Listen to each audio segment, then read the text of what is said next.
A momentous day in the Arab world. In Libya, tens of thousands gather in Benghazi for a ceremony to mark the country's liberation day. While in Tunisia, the queues stretch for hundreds of meters from the polling stations as millions enjoy the country's first free elections.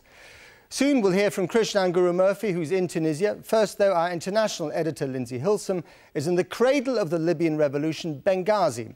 And be warned, her report contains new video of some of Colonel Gaddafi's last moments, which could be distressing.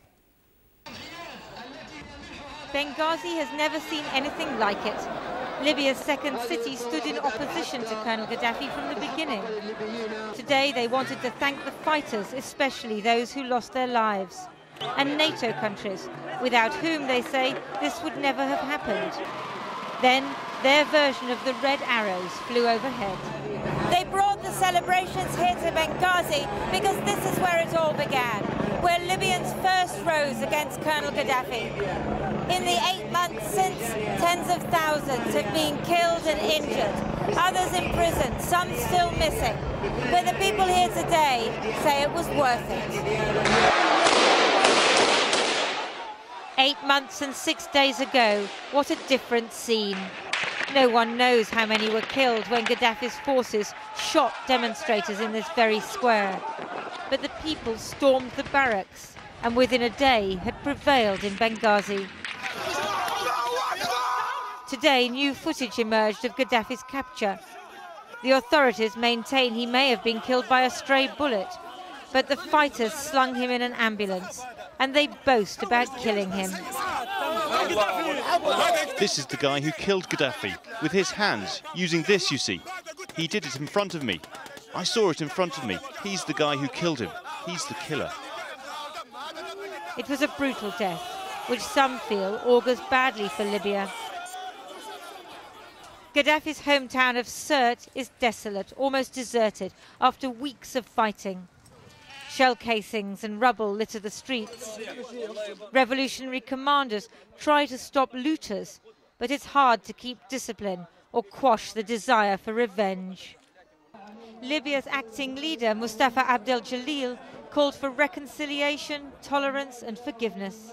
We don't care about the way he died.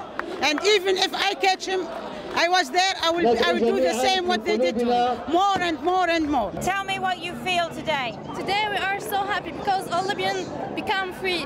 We end this dictator forever. Thanks God we have this day, thanks God. Libya was insignificant in the world because it was ruled by one man and one man alone.